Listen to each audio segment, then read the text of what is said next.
अस्सलाम वालेकुम। दुरैत हफ्ते भर से जिमल का एक एक अंदाज़ नोट कर रहा था। जब से दुरैत ने उसके एकेडमी जाने पर पाबंदी लगाई थी तब जिमल ने पहले तो काफ़ी हंगामा किया था, खूब चीखें चलाई थी, मगर दुरैत के आगे उसकी हमेशा की तरह एक नहीं चली। तबिंदा और आज़म ने भी बिल्कुल खामोशी इख्तियार की हुई थी। जिमल के भूख हड़ताल करने पर भी कोई ख़ास असर नहीं पड़ा था। दुरैत उसे अपने हाथों से खाना खिलाया था, साथ ही उसे साफ लफ्ज़ों में बता दिया था कि वो अब अकेडमी जाने के बजाय दोबारा से उसी से पढ़ेगी। जिमल को अपना कोई भी कसूर समझ में नहीं आया कि उसके अकेडमी जाने पर किस वजह से पाबंदी लगाई गई थी।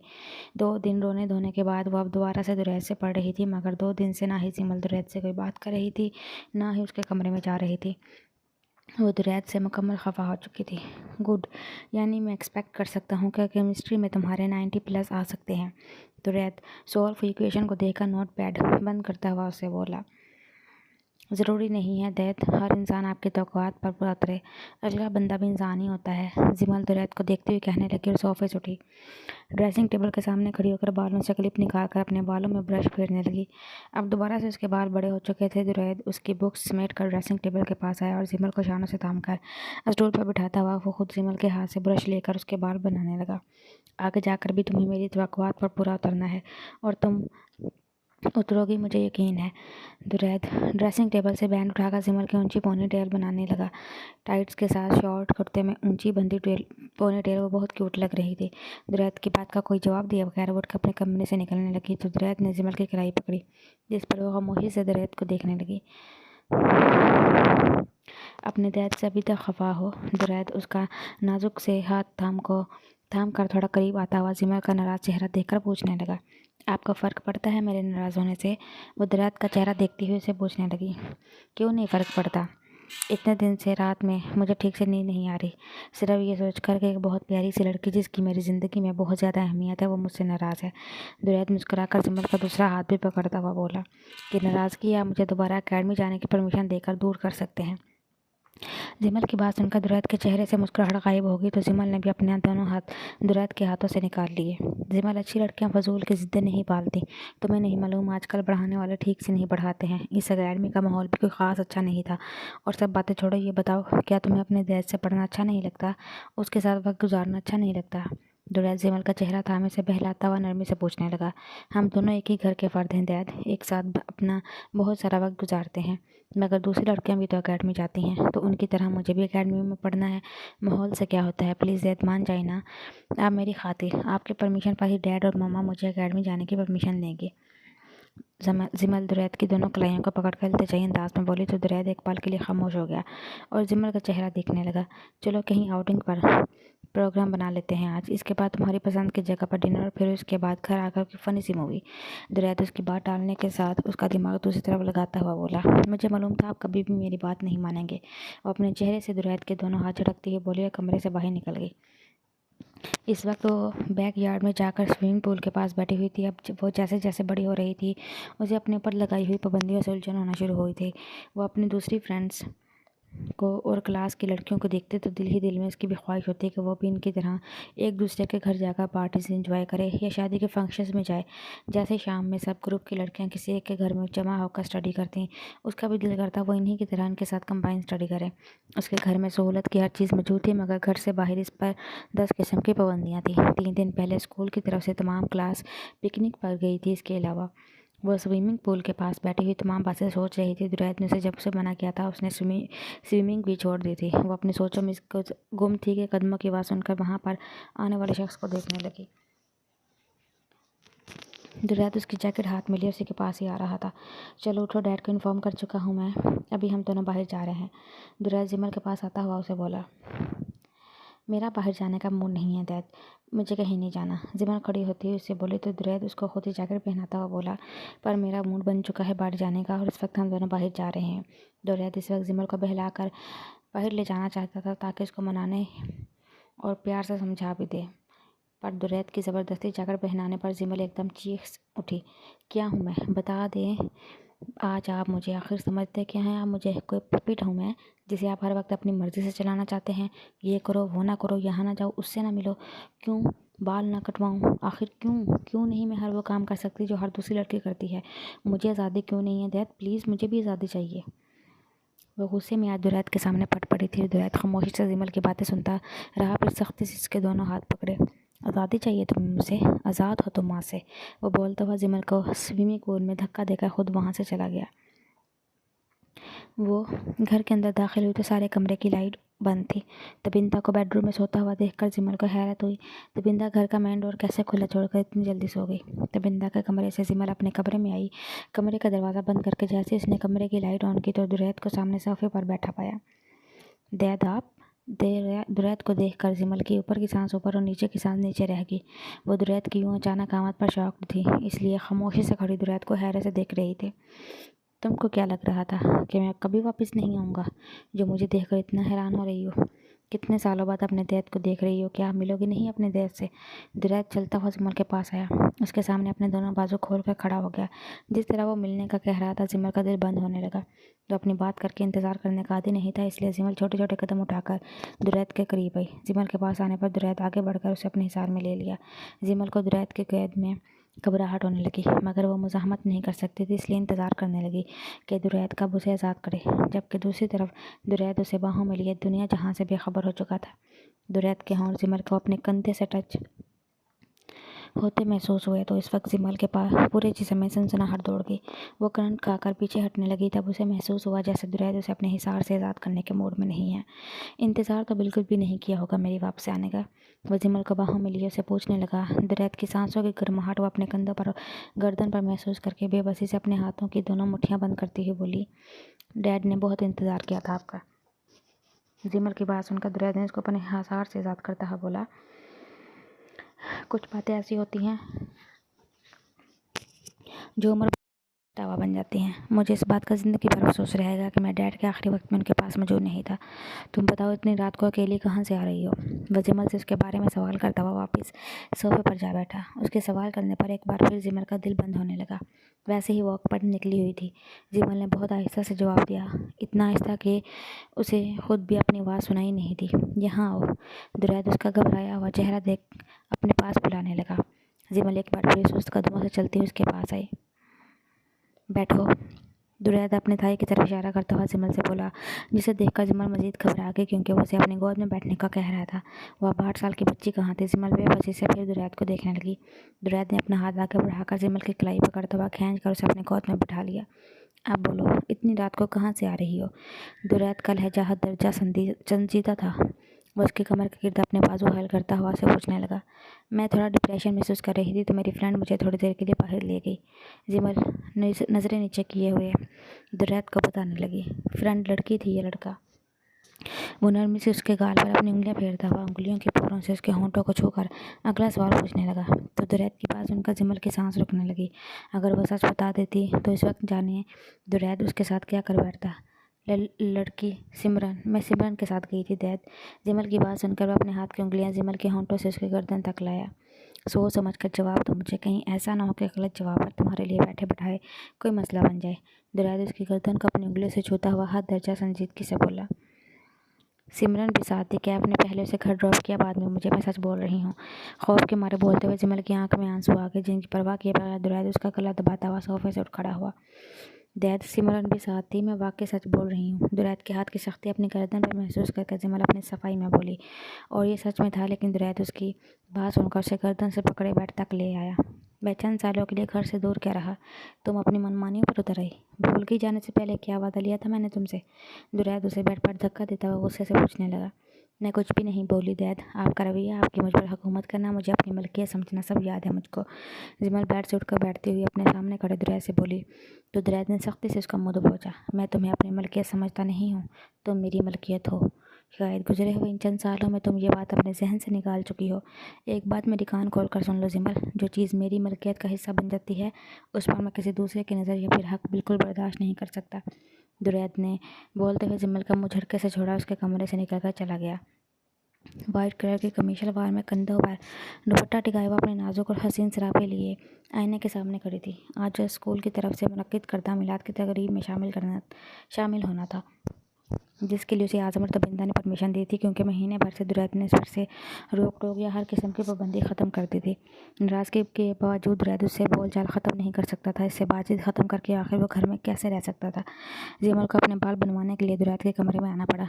वो हमेशा की तरह दरवाज़ा नॉक किए बगैर दुरैद के कमरे में दाखिल हुई। क्या काम कर रहे थे दुरैद? यार ज़रा मेरे बाल तो बांध दे, जो भी स्ट्रेस पर सूट करे। दुरैद को लैपटॉप में मसरूफ़ देखकर जिमल उसके पास आती हुई बोली। दुरैद ने इस पर सरसरी नज़र डाली तो अपनी निगाहें जिमल के चेहरे से हटाना भूल गया। वो वाइट कलर के कमीज शलवार में बेहद प्यारी लग रही थी, मगर कुछ इसके चेहरे पर नयापन भी था, इसलिए दुरैद गौर से जिमल को देखने लगा। क्या हुआ, ऐसे क्या देख रहे हैं? अच्छी नहीं लग रही हूँ मैं आपको? जिमल दुरैद को अपनी तरफ देखता पाकर उसे पूछने लगी। दुरैद लैपटॉप साइड में रखकर उसके पास आया। सिर्फ अच्छी नहीं, बहुत अच्छी लग रही हो, इतनी ज़्यादा कि दिल कर रहा है देखता ही जाऊँ। दुरैद जिमल के चेहरे पर नज़र टिकाए पूरी ईमानदार से सच बोला तो जिमल मुस्कुरा दी। आज स्कूल की तरफ से मिलाद का फंक्शन है, मैं उसमें जाना चाहती हूँ। जब भी अपने बाल बनवाने के लिए आपके पास आई थी, अगर मम्मा के पास जाती तो वो बाल बनाने के साथ साथ ताने भी देने बैठ जाती। जिमल आईने के सामने खड़ी होकर दुरैद को बता रही थी। दुरैद उसकी बात पर मुस्कुराने लगा और जिमल की पुश्त पर आकर खड़ा हुआ। दैद, मेरे मिलाद अटेंड करने पर आप खुश हैं ना? जिमल झिझकती हुई आईने में से दुरैद को देखकर पूछने लगी। तुम खुश हो? दुरैद जिमल का रुख अपनी तरफ करता हुआ पूछने के साथ उसकी आईब्रो पर अपनी उंगली फेरता हुआ गौर करने लगा, जिसका शेप चेंज था। यही नयापन था जो उसे जिमल के चेहरे में महसूस हुआ। उफ दैद, कितनी नज़र रखते हैं आप मेरी सारी चीज़ों पर। फर्स्ट टाइम अपनी आईब्रो को शेप दिया है और आपकी नज़रों से ये भी नहीं छुप सका। जिमल हैरतज़दा होकर आंखें दिखाते ही दुरैद से पूरे दोबारा आईने की तरफ मुड़ गई। पहले वाला शेप भी बुरा नहीं था। दुरैद उसकी पुश्त पर खड़ा हेयर ब्रश उठाता हुआ बोला तो जिमल दोबारा उसकी तरफ मुड़ी। यानी आपको पसंद नहीं आया मेरा आईब्रो बनवाना? आपको अच्छा नहीं लगा ना? सच बताएं। जिमल दुरैद को देखते हुए उसे पूछने लगी। तुम्हारा दिल चाहता है कि तुम अपने दुरैद को अच्छी लगो? दुरैद जिमल के होंठों को गौर से देखता हुआ उसे पूछने लगा। ऑफ कोर्स, जैसे मैं डैड और मम्मा को अच्छी लगती हूँ, वैसे ही मेरा दिल चाहता है कि मैं आपको भी अच्छी लगूँ। वो दुरैद की नज़रों को थोड़ी कंफ्यूज होकर देखती हुई बोली, जो कि उसके होंठों पर टिकी हुई थी। जिमल के बोलने पर दुरैद ने ड्रेसिंग टेबल पर रखे टिश्यू बॉक्स में से टिश्यू निकाला और उसके होंठों पर लगा हुआ पिंक ग्लोव्स आहिस्ता से साफ करने लगा। वो नहीं चाहता था जैसे जिमल का ये रूप उसको दीवाना कर रहा है, कोई दूसरे की तरफ माइल होता। ये इस लड़के के लिए दुरैद आज़म की दीवानगी थी या फिर जुनून, वो नहीं जानता था। वो कभी कभी उसके लिए ज़्यादा से ज़्यादा ही हसास हो जाता था, जैसे इस वक्त दुरैद की शिद्दत से ख्वाहिश होती कि जिमल इस रूम में उसके अलावा कोई दूसरा ना देखे। आईब्रो का शेप पहले भी बुरा नहीं था, अब भी अच्छा लग रहा है, मगर ये ग्लोव्स। वो टिश्यू की तरफ इशारा करता हुआ बोला। इन मसनूई सहारों की ज़रूरत नहीं होती, उन्हें होती है जिन्हें लगता है कि इनमें कोई कमी है। मेरी एक बात याद रखना, न तुम में कोई कमी है, ना तुम्हें इन मसनूई सहारों की ज़रूरत पेश आनी चाहिए। तुम हर लिहाज से परफेक्ट और मुकम्मल हो। और हाँ, दुरैद आज़म को तुम कभी बुरी लग नहीं सकती। ऐसी सोच भी अपने दिल में मत लाना कभी। ये मेरा दिल जब तक धड़कता रहेगा तुम्हें हर हाल में चाहता रहेगा, चाहे मैं जहाँ भी मौजूद हूँ। दुरैद ने बोलते हुए उस टिश्यू को डस्टबिन में फेंकने के बजाय ड्रेसिंग टेबल पर रखकर जिमल का रुख दोबारा ड्रेसिंग टेबल की तरफ किया और उसके बालों में ब्रश फेरता हुआ उसके बालों में 3 से 4 बाल देकर बैंड्स लगा दिया। जिमल दोबारा पलटकर दुरैद को देखने लगी। आपका लंदन जाना ज़रूरी है दैद? अपनी ग्रैनी के पास आप रोज़ वीडियो कॉल पर बात तो करते हैं ना उनसे? जिमल को जब से मालूम हुआ कि दुरैद अपनी ग्रैनी के पास जा रहा है, तब से दुरैद से दूरी का सोचकर वक्फे वक्फे से उसका दिल उदास हो जाता था। तुम्हें तो मेरे जाने पर खुश होना चाहिए। रोक टोक करने वाला और पाबंदी लगाने वाला इंसान तुम्हारी ज़िंदगी से जा रहा है। दुरैद मजाकन जिमल का चेहरा देखकर हंसता हुआ बोला, मगर दुरैद की बात सुनकर जिमल की आंखों में नमी उतर आई। वो एकदम दुरैद के सीने पर अपना सर टिकाकर रोने लगी, जिससे दुरैद के होंठों पर हंसी खुद ब खुद गायब हो गई। आपको तो बस यही लगता है आप ही मुझसे प्यार करते हैं, मैं कैसे रहूँगी दुरैद आपके बगैर? वो दुरैद के सीने से सर टिकाती हुई बोली। वो बचपन से ही दुरैद को अपनी नज़रों के सामने देखती आई थी, इसलिए दुरैद का यूँ अचानक इतनी दूर जाना उसे हजम नहीं हो रहा था। अरे यार, ये बच्चों की तरह क्यों रो रही हो? हमेशा के लिए थोड़ी जा रहा हूँ मैं, खुद कहाँ ज़्यादा दिनों तक तुम्हारे बगैर रह सकता हूँ मैं? मगर ग्रैनी की तबीयत भी ठीक नहीं है ना? उन्होंने पहली बार मुझे अपने पास आने के लिए कहा है और मैं उनसे वादा कर चुका हूँ बहुत जल्द वापस आ जाऊँगा। वहाँ पहुँचकर डेली तुमसे बात किया करूँगा। वो जिमल को खुद से अलग करता हुआ उसके आंसू साफ करके बोला तो जिमल उदासी से मुस्कुराकर उसके कमरे से चलेगी। जिमल के जाने के बाद दुरैद खुद भी होटल जाने की तैयारी करने लगा, जहाँ उसके दोस्त डिनर पर उसका वेट कर रहे थे। 2 दिन बाद उसको लंदन चले जाना था। आज उसके दोस्तों की तरफ से उसके लिए डिनर था। ड्रेसिंग टेबल से परफ्यूम उठाते हुए उसकी नज़र टिश्यू पर पड़ी, जिस पर जिमल के होंठों के निशान थे। वो इस टिश्यू को दराज में रखता हुआ अपने कमरे से बाहर निकल गया। वो सुबह का अलार्म लगाकर जल्दी उठ चुकी थी। इससे पहले तो बिंदा या दुरैद में से कोई बेदार होता, वो घर से यूनिवर्सिटी के लिए निकल जाना चाहती थी। कैपरी के ऊपर शॉर्ट स्टाइल टॉप पहने वो जल्दी जल्दी अपने बालों को फोल्ड करके सन ग्लासेस अपनी शर्ट के गले में अटकाते हुए बैग को कंधे पर डाले अपने कमरे से बाहर निकली। मगर डाइनिंग हॉल में कदम रखते ही उसकी सारी फुर्ती रफू चक्कर हो चुकी थी। सुस्त अंदाज में चलती हुई डाइनिंग टेबल के पास आई, जहाँ दुरैद कुर्सी पर बैठा हुआ मुंतजिर निगाहों से इसी को देख रहा था। आप इतनी जल्दी क्यों जागे? वो अपनी झुंझलाहट जाहिर किए बिना आहिस्ता आवाज़ में दुरैद से बोली। टेबल के पास आने पर दुरैद ने उसे इशारे से कुर्सी पर बैठने का कहा। देर तक सोने की आदत तो मुझे शुरू से ही नहीं है, और लंदन में रहकर भी मैंने अपनी आदतें नहीं बदली। तुम बताओ, ऐसे घर से चोरों की तरह भागकर कहाँ जा रही थी? दुरैद ऊपर से नीचे तक जिमल के सरापे का मुकम्मल जायजा लेने के बाद उससे पूछने लगा। मुझे क्या ज़रूरत है कहीं चोरों की तरह जाने की? पहली क्लास मेरी जल्दी होती है, इसलिए यूनिवर्सिटी के लिए निकल रही थी। जिमल उसकी बात पर बुरा मानती हुई दुरैद से बोली। किसकी परमिशन से? आपकी बात? दुरैद उसको संजीदगी से देखता हुआ पूछने लगा। इसी बात का तो जिमल को डर था, और वही हुआ। अब जिमल को यकीन हो गया कि उसे यूनिवर्सिटी नहीं जाने देगा। आप जागे दुरैद साहिब, नाश्ते में आपके लिए क्या बनाऊं? और जिमल बीबी, आप भी बता दें, नाश्ता करेंगी या सिर्फ दूध पीकर जाएंगी यूनिवर्सिटी? निकट हॉल में आती हुई दुरैद के साथ साथ जिमल से भी पूछने लगी। जिमल नम आंखों के साथ मुलाजमा के बजाय दुरैद को देख रही थी। दुरैद जिमल के चेहरे से नजर हटाकर मुलाजमा को देखता हुआ बोला। अभी फ़िलहाल मैं काफ़ी लूँगा, और वो मेरे लिए तुम्हारी जिमल बीबी बना देंगी। तुम ऐसा करो, अपनी जिमल बीबी का ये सामान उनके कमरे में रखाओ। दुरैद निकल को जिमल का बैग, फाइल और शर्ट के गले में अटके हुए ग्लासेस निकालकर मुलाजमा को थमाता हुआ बोला। जिमल बगैर कुछ बोले जब्त किए दुरैद को देखने लगी। निकट अब किचन के अंदर कोई भी नहीं आना चाहिए। दुरैद मुलाजमा को कहता हुआ कुर्सी से उठा, जिमल को देखता हुआ बोला। तुम्हें क्या उठने के लिए कहना पड़ेगा? किचन में आ जाओ फ़ौरन। वो जिमल को बोलता हुआ खुद भी किचन में जाने लगा। जिमल जब्त करते हुए किचन में दुरैद के पीछे आई, जहाँ दुरैद कैबिनेट से मगर कॉफ़ी के दूसरे लवाजमा निकाल कर शेल्फ पर रखता हुआ जिमल को देखने लगा। जिमल फ्रिज से फ्रेश क्रीम निकाल कर शेल्फ के पास आई, जहाँ कॉफ़ी का मग मौजूद था। जिमल दुरैद के लिए कॉफ़ी बनाने लगी, जबकि दुरैद उसकी पुश्त पर किचन की दीवार से टेक लगाए दोबारा उसका जायजा लेने में मगन हो गया। वह जिमल के बालों में बंधा हुआ जोड़ा देखने लगा। उसे मालूम था अब उसके बालों की लंबाई पहले जैसे नहीं है। वो मुख्तलिफ तस्वीरों में ये बात नोट कर चुका था। वो जिमल के जेबतन के टॉप को देखने लगा, जो सिर्फ उसकी कमर को ही कवर कर पा रहा था। उसके बाद दुरैद उसके लाइट पिंक कलर की कैपरी जीन्स को देखने लगा, जिसमें से उसकी सफ़ेद चमकती पिंडलियाँ झांक रही थीं। इन 4 सालों में दुरैद ने उसे खुली छुट्टी दी थी, मगर वह जिमल से गाफिल हरगिज़ नहीं हुआ था। जिमल की एक एक हरकत पर दुरैद की नज़र थी। इन 4 सालों में जहाँ दुरैद की शख्सियत में काफ़ी बदलाव आया था। पहले की बनिस्बत उसका जिस्म थोड़ा बहुत भर चुका था। अपनी शेप को उसने लूज छोड़ा हुआ था। वही जिमल भी इन 4 सालों में पहले की निस्बत काफ़ी खूबसूरत हो चुकी थी। उसके चेहरे की मासूमियत अभी तक बरकरार थी, लेकिन अगर कुछ नहीं बदला था तो जिमल का अपने आप से लापरवाह अंदाज। दुरैद चलता हुआ जिमल के करीब आया तो अपने पुष्ट पर दुरैद की मौजूदगी महसूस के एहसास से कॉफ़ी का पेस्ट बनाते हुए घबराहट के मारे जिमल के हाथों की रफ्तार सुस्त होने लगी। जब जिमल की कमर दुरैद के सीने को छूने लगी तो जिमल शेल्फ से चिपक कर खड़ी हो गई, मगर दुरैद के और ज़्यादा नज़दीक होने पर जिमल का फरार का रास्ता मुकम्मल बंद हो चुका था। वो उसके वजूद से चिपका खड़ा था। कॉफ़ी का पेस्ट बनाते हुए जिमल के हाथों की हरकत वही साकित हो गई। कॉफ़ी बनाते हुए अगर तुम्हारे हाथों की हरकत थमी तो तुम मेरे हाथों की हरकत से परेशान हो जाओगी। अपना काम जारी रखो। दुरैद जिमल के कान में की तरफ झुकता हुआ संजीदगी से बोला तो जिमल के हाथों में एकदम तेज़ी आ गई। वो जल्दी जल्दी कॉफ़ी का पेस्ट बनाने लगी। वो अपने कंधे पर दुरैद की सांसों को गरमाइश को बखूबी महसूस कर सकती थी, जो उसे कंधे से लेकर उसके गर्दन तक को झुलसा रही थी। खूबसूरत तुम शुरू से थी, लेकिन अब और ज़्यादा हो गई हो। ख़ास तौर पर तुम्हारा ये फिगर बहुत पुरकशिश हो गया है। दुरैद अपने हाथों की उंगलियों से जिमल की कमर की लंबाई को नापते हुए उसके पेट के गिर्द अपने बाजू हायल कर चुका था। जिमल को लगा दुरैद उसका इस तरह छूना जिमल की जान निकाल देगा, मगर वह जब्त किए हुए कॉफ़ी के पेस्ट में चम्मच चला रही थी।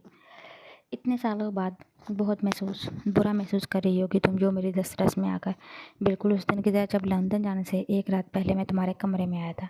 दुरैद के लफ्ज़ जिमल पर बहुत कुछ याद दिला गए, जबकि दुरैद का बाजू जो उसके पेट पर लिपटा हुआ था सरकता हुआ ऊपर आने लगा। दुरैद प्लीज़, आप क्यों कर रहे हैं ऐसा? मैं आपकी हर बात मान तो रही हूँ। जिमल उसका हाथ पकड़ने की जुर्रत नहीं कर सकी थी, जो आहिस्ता से फासला बोर करके उसके गर्दन पर आ ठहरा था। बहुत बुरा लग रहा है, मेरी बात मानकर यूनिवर्सिटी जाने को दिल कर रहा है तुम्हारा? दुरैद उसकी गर्दन पर अपनी उंगलियां फेरता हुआ अपने होंठों को जिमल के गर्दन के पास लाता हुआ पूछने लगा। नहीं, मुझे यूनिवर्सिटी नहीं जाना। जिमल जल्दी से अपना सर नफ़ी में हिलाते हुए बोली। दुरैद का हाथ उसकी गर्दन से सिरकता हुआ जिमल के कंधे और फिर बाजू पर आकर रुका, जबकि दुरैद अपने दूसरे हाथ से पहले ही जिमल का दूसरा बाजू पकड़े हुए था। जाना भी नहीं चाहिए तुम्हें यूनिवर्सिटी, क्योंकि आज का सारा दिन तुम्हारा दैद बस तुम्हें देखकर गुजरना चाहता है। वो अपने हाथों से जिमल के दोनों बाजुओं पर दबाव डालता हुआ सरकोशी के अंदाज में बोला। दुरैद के होंठ जिमल के गर्दन को छू रहे थे और जिमल का सांस लेना मुश्किल हुआ जाता था। वो दुरैद के इस रूप से बहुत खौफजदा थी। ये बात दुरैद अच्छी तरह जानता था, लेकिन फिर भी वो उसके साथ ऐसा क्यों कर रहा था, जिमल को अपनी गलती समझ में नहीं आ रही थी। कल तुमने बताया नहीं कि इन गुजरे हुए सालों में तुमने अपने दैद को याद किया कि नहीं। दुरैद उसके गर्दन से अपना सर उठाता हुआ जिमल का मुझे बड़े से पकड़कर रुख अपने चेहरे की तरफ करता हुआ जिमल से पूछने लगा। याद किया, जिमल दिल पर पत्थर रखकर आहिस्ता आवाज़ में बोली। तभी दुरैद ने उसका जोर से दबोचा हुआ मुँह छोड़कर शेल्फ पर रखा कॉफ़ी का मग हटाया। अपने दूसरे हाथ से जिमल के जोड़े के बालों को मुट्ठी में भरकर उसका चेहरा शेल्फ पर टिका दिया। दैद, क्या हो गया है आपको? आप क्यों कर रहे हैं मेरे साथ ऐसा? जिमल पूरी की पूरी शेल्फ के ऊपर औंधी झुकी हुई थी। उसका दायां गाल और दोनों हथेलियां शेल्फ पर जमी हुई थी। वो दुरैद के जारहाना अंदाज पर खौफ के मारे चीखती हुई से पूछने लगी।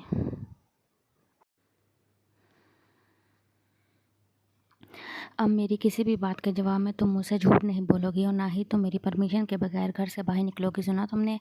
दुरैद खुद पे जिमल की कमर पर झुकता हुआ उसे तंबीही करता हुआ बोला। जिमल उसके अंदाज पर बुरी तरह खौफजदा हो चुकी थी।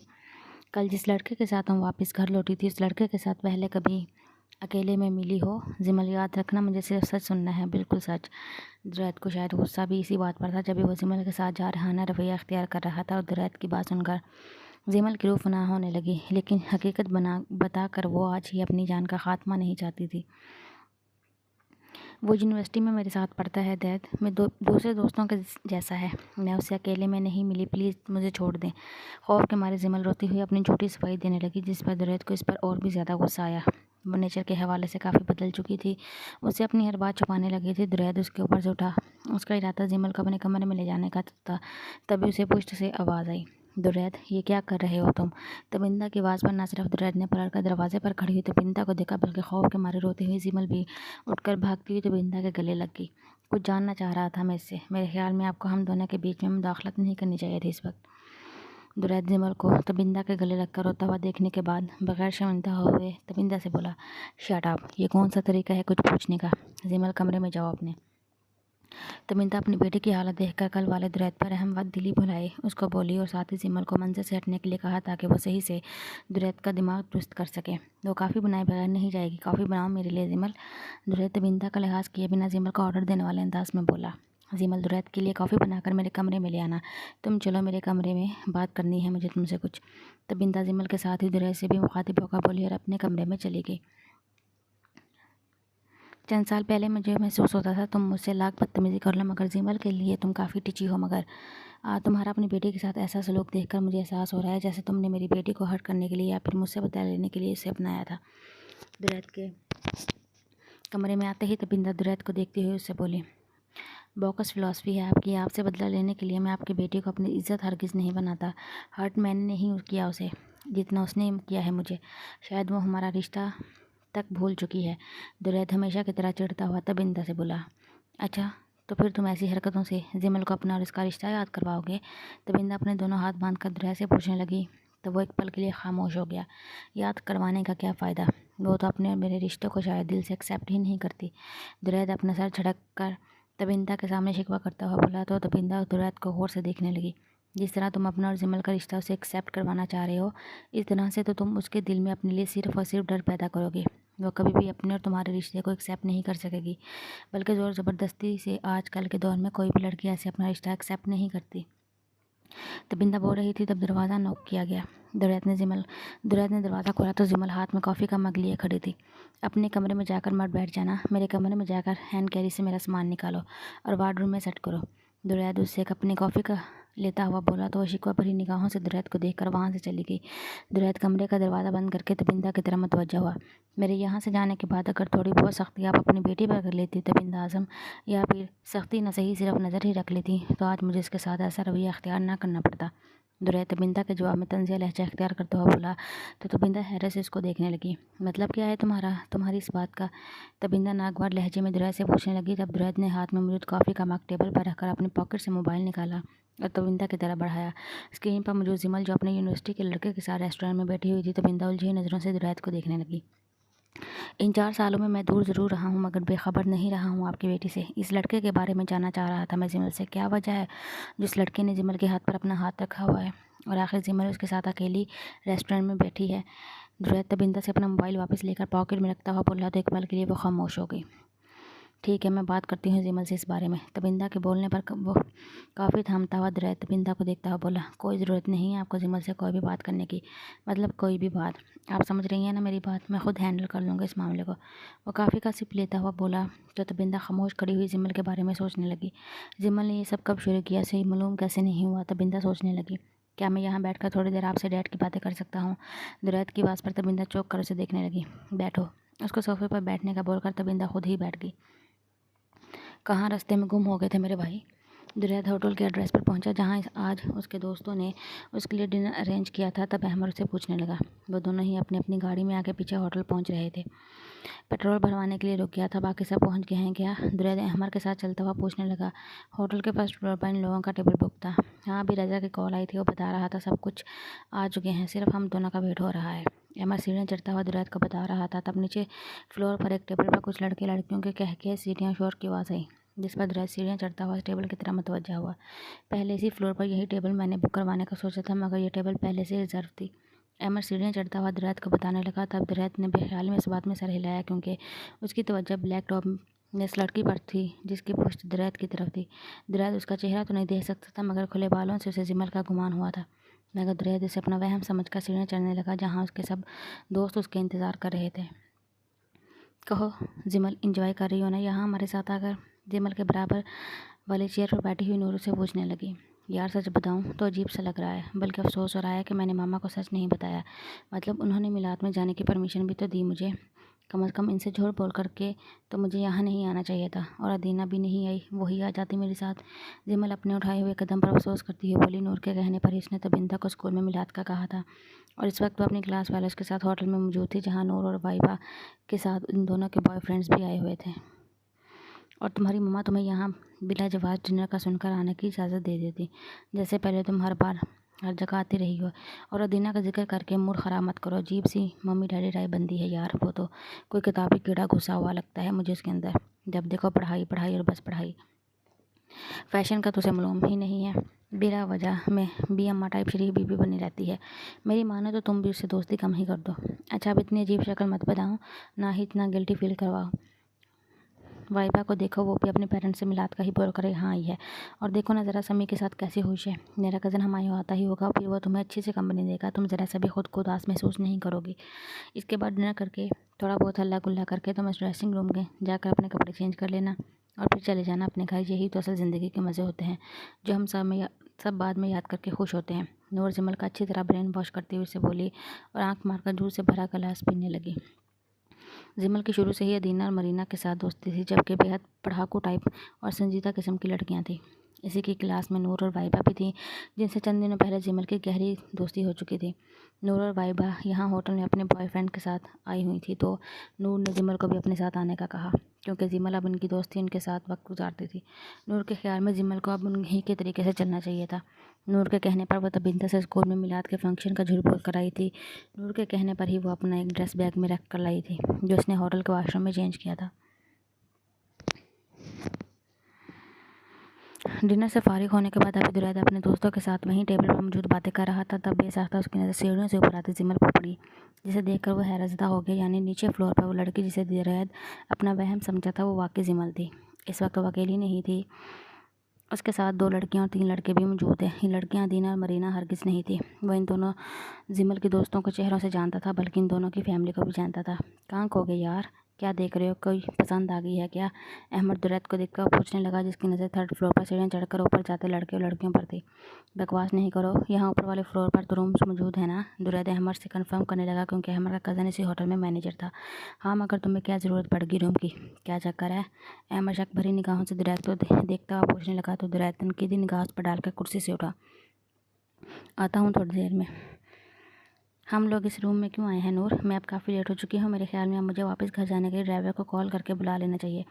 जिमल को समझ नहीं आ रहा था कि वाइबा अपने बॉयफ्रेंड के साथ एक अलग रूम में जा चुकी थी। नूर खुद अपने बॉयफ्रेंड के साथ बातों में लगकर उसे फरामोश कर चुकी थी और उसका कज़न हमायूं, जो कि थोड़ी देर पहले होटल में आए थे, लोगों को ज्वाइन किया था, वह जिमल को अजीब तरीके से देख कम और घूर ज़्यादा रहा था।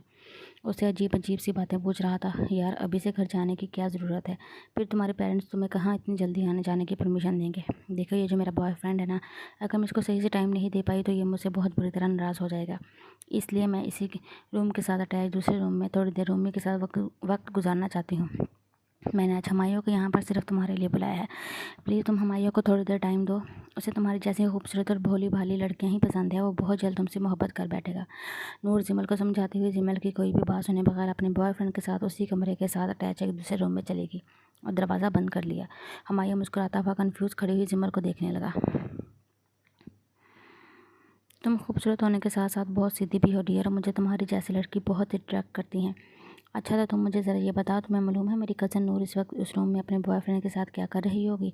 हमायूं जिमल के नज़दीक आता हुआ पूछने लगा। वो जिमल या उसकी क्लास फेलो, उसका हम उम्र नहीं था बल्कि 2-3 साल बड़ा ही होगा। मगर हमायूं से झिझक की वजह से उसकी उम्र नहीं, वो बातें थी जो वो जिमल से कर रहा था। मुझे नहीं मालूम अंदर कमरे में नूर क्या कर रही है, और ना ही मुझे ये जानने में दिलचस्पी है।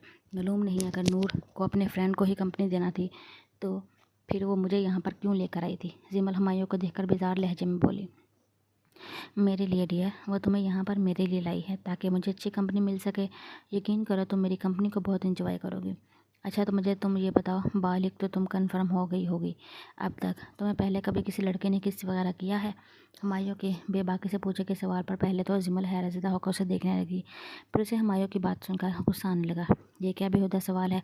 रास्ता छोड़ो मेरा, बाहर जाना है मुझे। नूर आए तो उसको बता देना कि मैं अपने घर के लिए निकल गई हूँ।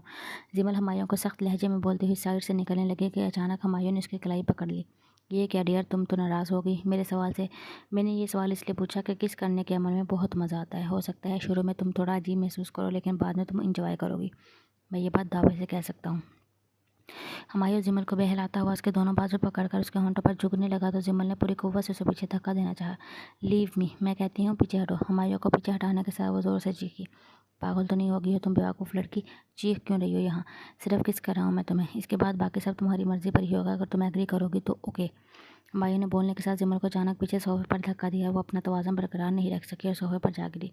हमायूं ने एक बार फिर उसके ऊपर झुकने की कोशिश की तो जिमल उसकी शर्ट का कॉलर पकड़कर अत्याचारन ज़ोर से चीखी। पीछे हटो, मैं कहती हूँ, दूर रहो मुझसे। सोफे पर लेटी हुई जिमल एक बार फिर हमायूं को पीछे हटाकर चीखती हुई बोली। इससे पहले हमायूं उस पर मुकम्मल काबिज होता, अचानक कमरे का दरवाज़ा खुला, जिसकी वजह से हमायूं को पीछे हटना पड़ा।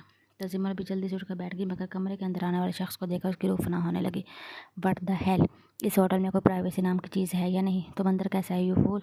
हमायूं और दुरैद पर गुस्सा करता हुआ बोला, मगर दुरैद ने बिना लिहाज किए या कुछ बोले बगैर हमायूं को बुरी तरह पीटना शुरू कर दिया। वह अपने हाथ को रोके बिना हमायूं के मुंह पर मुक्के ही मुक्के बरसाता गया।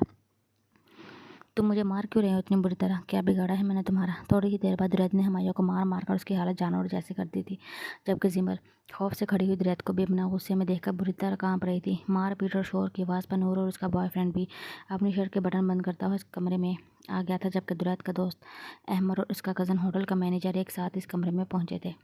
कैसे छुआ तुमने इसको? जवाब दो, हिम्मत कैसे हुई तुम्हारी इसको हाथ लगाने की? दुरैद हमायूं को तैश के आलम में बुरी तरह पीटने के बाद उसका सर शदीद गुस्से के आलम में सोफे की लकड़ी पर मारता हुआ चीख रहा था। उसका गुस्सा इतना शदीद था कि वो होटल के मैनेजर और अहमद के काबू में नहीं आ रहा था, जिसकी वजह से हमायूं का अच्छा खासा कचौमर निकल चुका था। छोड़ दो इसको, ये जिमल का बॉयफ्रेंड है। जो भी कुछ जिमल के साथ कर रहा था वो जिमल की मर्जी पर ही कर रहा था। तुम हमायूं को इस तरह नहीं मार सकते। नूर के चीख कर बोलने पर दुरैद ने हमायूं का गिरबान छोड़ा तो वह ज़मीन पर ढेर हो गया। दुरैद गुस्से में नूर की तरफ बढ़ा। इससे पहले दुरैद का हाथ नूर के मुंह पर तमाचे की तरह पड़ता, अहमद और होटल के मैनेजर ने एक बार फिर दुरैद को काबू में किया। जिमल नूर के मुंह से पहले अपने लिए अल्फाज सुनकर सख्ते की कैफियत में नूर को देखने लगी, जबकि नूर और उसका बॉयफ्रेंड हमायूं को होश में लाने की कोशिश कर रहे थे। दुरैद, मैं ये नहीं कह रहा कि शी इज़ राइट, बट थोड़ी देर पहले जब इस रूम की बुकिंग करवाई गई थी तो यहाँ पर किसी को फोर्सली नहीं लाया गया था यार। इस तरह से शोर शराबा करने से तुम्हारी अलग बदनामी होगी और होटल की अलग रेपुटेशन ख़राब होगी। प्लीज़ मेरी जॉब का सोचो। मैंने सिर्फ तुम्हारी रिक्वेस्ट करने पर तुम्हें इस तरह यहाँ रूम में आने दिया है। अहमद का कज़न होटल का मैनेजर दुरैद को नरमी से समझाता हुआ बोला, मगर नूर की बात सुनकर तो दुरैद का सर चकरा गया था। उसका दिल चाह रहा था वह सब कुछ तहस नहस कर डाले। उसके सर से बहुत ज़्यादा ब्लीडिंग हो रही है, इसे होश नहीं आ रहा, इसको ट्रीटमेंट की ज़रूरत है। हुमायूं की हालत देखकर नूर परेशान होती हुई बोली तो अहमद और मैनेजर भी हुमायूं की तरह मतवज्जा हो गए। वह सब हुमायूं को हॉस्पिटल ले जाने का बंदोबस्त करने लगे। इस वक्त होटल के रूम में दुरैद अपने सर दोनों हाथों में पकड़े सोफे पर बैठा हुआ था, जबकि जिमल वहीं खामोश खड़ी हुई थी। उसकी हिम्मत नहीं हो रही थी कि वो दुरैद को मुखातिब करे। बहुत सारी हिम्मत जमा करके वो चलती हुई दुरैद के पास आई। दैद जिमल के हाथों का लमस अपने कंधे पर महसूस करके दुरैद सुरख आंखों के साथ सर उठाकर जिमल को देखने लगा। दुरैद की आंखों में नमी देखकर जिमल को ढेरों शर्मिंदगी ने आ घेरा। जिमल को लगा दुरैद की आंखों में नमी की वजह नूर की बातें थी। नूर ने जो भी कहा इसमें बिल्कुल सच्चाई नहीं थी। जिमल की बात मुकम्मल भी नहीं हो पाई थी। दुरैद ने सोफे से उठकर जोरदार थप्पड़ जिमल के मुंह पर दे मारा। दुरैद के हाथ का जनाटेदार थप्पड़ जिमल पर बर्दाश्त नहीं कर पाई और नीचे मार्बल पर जा गिरी। एक पल के लिए उससे पूरा कमरा घूमता हुआ महसूस हुआ। अपनी माँ से मुझसे झूठ बोलकर यहाँ पर आई थी तुम? अपने ही घर वालों को धोखा देते हुए शर्म नहीं आई तुम्हें? दुरैद गुस्से में चलता हुआ जिमल के पास आ रहा था। जिमल फर्श पर से उठ भी नहीं पाई थी कि दुरैद ने उसके गाल पर दूसरा थप्पड़ मारा। मुझसे बहुत बड़ी गलती हो गई थी दैत, मैंने गलत बयानी से काम लिया, मगर मुझे बिल्कुल भी मालूम नहीं नूर यहाँ पर अपने किसी कज़न को बुलाने वाली है। और नूर का मुझे यहाँ लाने का क्या मकसद था? मैं नूर के कज़न को बिल्कुल भी नहीं जानती। आप मेरा यकीन करें, मैं सच बोल रही हूँ। अगर आपको मुझ पर यकीन नहीं तो बेशक मेरी जान ले लें। जिमल फर्श पर बैठी रो कर बोली। ठीक कहा तुमने, तुम्हारे लिए यही सज़ा होनी चाहिए कि आज मैं अपने हाथों से तुम्हारी जान ले लूँ। दुरैद घुटनों के बल बैठता हुआ जिमल का गला पकड़ता हुआ बोला। अपने गले पर दुरैद के हाथों के दबाव से जिमल को सांस लेने में तकलीफ होने लगी। उसका दम घुटने लगा। वह तकलीफ के मारे दुरैद के दोनों हाथ अपनी गर्दन से हटा रही थी और पाँव जोर से फर्श पर रगड़ रही थी। दुरैद दुरैद क्या कर रहे हो यार? क्या हो गया है? छोड़ इसे। अहमद जो कि दुरैद के पास वापस आया था, कमरे में मौजूद सूरत हाल देखकर भागता हुआ दुरैद के पास आया और उसे पीछे हटाने लगा। दुरैद के हाथ जैसे ही जिमल की गर्दन से हटे तो अपनी गर्दन पकड़कर उठ बैठी और ज़ोर ज़ोर से खांसने लगी। तुम नहीं समझोगे अहमद, इसका मर जाना ही बेहतर है। इसने अपने ऊपर से मेरा एतमाद आज ख़त्म कर दिया। मुझे अंदर से तोड़ कर रख दिया इसकी बेहुदा हरकत ने। उसकी शक्ल देखो कितनी मासूम लगती है। मैं इसे दुनिया की बुरी नज़र से बचा कर रखना चाहता था और आज इसने ये मुझसे अपनी माँ से झूठ बोलकर यहाँ पर आई है। इसको मर जाने दो आज मेरे हाथों। इसका मर जाना ही बेहतर है। दुरैद इस वक्त बिल्कुल अपने आप में नहीं लग रहा था। वो गुस्से में एक बार फिर बोलता हुआ जिमल की तरफ बढ़ा। जिमल लड़के मारे चीख कर रोती हुई पीछे से रखने लगी, पीछे दीवार से जा लगी। एक बार फिर अहमद ने दुरैद को पकड़ा। दुरैद होश में आओ, पागल तो नहीं हो गए तुम? यहाँ आओ मेरे साथ इस कमरे में। अहमद को इस बात का इल्म था कि जिमल उसकी स्टेप मदर की बेटी थी, मगर आज वो दुरैद की हालत देखकर ये भी जान गया कि उसका ये दोस्त इस लड़की के लिए क्या फीलिंग्स रखता है। अहमद समझ गया था कि इस वक्त दुरैद जहनी तौर पर काफ़ी डिस्टर्ब है। जिमल उसके सामने रहेगी तो वैसे ही रिएक्ट करेगा, इसलिए अहमद दुरैद को दूसरे पोर्शन में ले गया, जबकि जिमल दीवार से जुड़ी हुई नीचे फर्श पर बैठी रोने लगी। वो जानती थी उससे गलती हुई थी, उसने झूठ बोला था, लेकिन वो दुरैद का रिएक्शन देखकर काफ़ी ज़्यादा खौफज़दा हो चुकी थी। उसके दोनों गालों पर दुरैद की उंगलियों के निशान मौजूद थे, जबकि उसकी गर्दन पर भी दुरैद की उंगलियों के निशानात मौजूद थे। घर चलो। आधे घंटे बाद दुरैद की बात सुनाई दी तो जिमल अपने घुटनों से सर उठाकर उसे देखने लगी। वो चेहरे पर सख्त गुस्से वाले तासुरात लिए जिमल से मुखातिब था। जिमल को इस वक्त भी दुरैद से खौफ आ रहा था। तुम्हारी कार मैं ड्राइव कर लेता हूँ, मेरा मतलब है तुम दोनों को मैं घर छोड़ देता हूँ। अहमद भी उसी कमरे में आकर बीच में मुदाखलत करता हुआ दुरैद से बोला।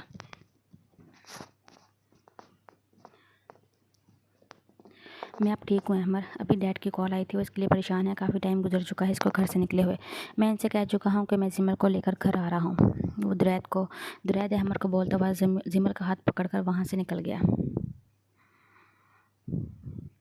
कार में पूरे रास्ते इन दोनों के दरमियान खामोशी रही थी। जैसे ही कार पोर्च में आकर रुकी तो दुरैद कार से उतरकर जिमल की तरफ का दरवाज़ा खोलता हुआ उसकी कलाई पकड़कर जिमल को कार से बाहर निकालने लगा। डैड प्लीज़, डैड और मम्मा को कुछ भी मत बताइएगा, वरना मैं इन दोनों से नज़रें नहीं मिला पाऊँगी।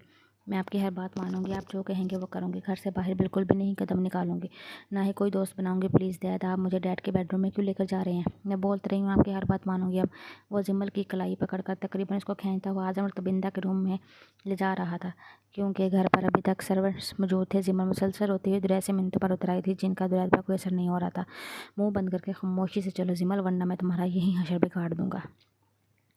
जिमल दुरैद से अपनी कलाई छुड़ाने की कोशिश करने लगी तो वह जिमल को आंखें दिखाता हुआ बोला और आज़म के बेडरूम में ले जाकर जिमल को ज़ोर से धक्का दिया। जिमल के गिरने पर टेबल का कॉर्नर उसके सर पर लगा। आज़म हैरत ज़दा होकर बेड से उठा, जबकि तपिंदर दौड़कर जिमल के पास आई। ये क्या बेहुदा हरकत है दुरैद? कुछ एहसास है तुम्हें कितनी ज़ोर से टेबल का कॉर्नर उसके सर पर लगा है? इससे पहले तपिंदर दुरैद पर बिगड़ती आज़म बेड से उठकर दुरैद से सख्त लहजे में मुखातिब हुआ। इससे पूछें ये क्या बेहुदा हरकत करके आई है? जो कदम आज इसने उठाया है आपको अगर मालूम हो गया तो आपका दिल करेगा कि आप इसे जान से मार डालें। दुरैद गुस्से में आज़म को देखता हुआ बोला तो जिमल समझ के क्या बेक और क़यामत का मंजर उसका मुंतज़र है। जो माँ इस वक्त उसके चोट लगने पर उसको प्यार कर रही थी, थोड़ी देर बाद वही इस पर कहर बरसाएगी। वो अभी भी दुरैद को इल्तिजाई नज़रों से देख रही थी, मगर दुरैद गुस्से में आज़म और तबिंता को सब कुछ बताता चला गया, जिस पर जिमल का सर शर्म से झुक गया। जिमल, यहाँ मेरी तरफ देखो और मुझे बताओ कि दुरैद की बातों में कितनी सच्चाई है। दुरैद की बात सुनकर आज़म बिल्कुल खामोश हो चुका था, जबकि तबिंता बेयकीनी से जिमल को देख रही थी। उसे यकीन नहीं आ रहा था कि जिमल इससे गलत बयानी कर सकती है, इसलिए वह जिमल से पूछने लगी, मामा सॉरी, नूर ने मुझसे कहा था कि अपनी मामा से मिलाद कर बोलोगी तो बाहर जाने की परमिशन आसानी से मिल जाएगी। जिमल की बात सुनकर तबिंता ने उसके गाल पर थप्पड़ मारना शुरू कर दिया। ताबी क्या हो गया है तुम्हें? जवान बेटी पर हाथ उठा रही हो, पागल तो नहीं होगी तुम? आज़म एकदम तबिंता का हाथ पकड़कर उसे पीछे हटाता हुआ बोला, जबकि दुरैद वहीं खड़ा हुआ अब भी सख्त नज़रों से जिमल के सुर्ख चेहरे को देख रहा था। अब जिमल खुद भी दुरैद को गुस्से के साथ साथ नफरत से घूर रही थी। आज़म, आप वहीं पर मौजूद थे ना? इसने कैसे मुझसे रिक्वेस्ट करके मिलाद में जाने की परमिशन ली थी, और मैंने ये सोचकर इसको परमिशन दी थी कि दुरैद इसको कहीं आने जाने नहीं देता। इसने मुझसे गलत बयानी की। झूठ बोला आज़म, क्या होता अगर दुरैद वहाँ पर नहीं पहुँचता? इसने तो मुझे जलील रुसवा करने में कोई कसर नहीं छोड़ी। तबिंता बोलते हुए ज़ारों की तरह रोने लगी। जिमल के इस कदम पर उसे काफ़ी तकलीफ पहुंची थी। आज़म तबिंता को बेड पर बिठाता हुआ जिमल के पास आया, तब एकदम दुरैद बोला, डैड मुझे आपसे एक ज़रूरी बात करना है। दुरैद के बोलने पर आज़म मुड़कर उसे देखता हुआ बोला, अपने कमरे में जाओ, मैं आ रहा हूँ थोड़ी देर में। वो दुरैद से बोलता हुआ जिमल को उठाने लगा, जो कि अभी तक सर झुकाए टेबल के पास नीचे ही बैठी थी। अपने कमरे में नहीं, यही सबके सामने बात करना है मुझे। दुरैद के बोलने पर आज़म आंखों में से खामोश रहने का इशारा करने लगा। चलो बेटा, अपने रूम में जाओ आप। आज़म जिमल को बोलता हुआ उसके कमरे में से खुद छोड़ने चला गया, तो दुरैद वहीं खड़ा आज़म का इंतज़ार करने लगा था, जबकि तबिंता भी दुरैद की तरफ देखे बगैर रो रही थी। अब बोलो।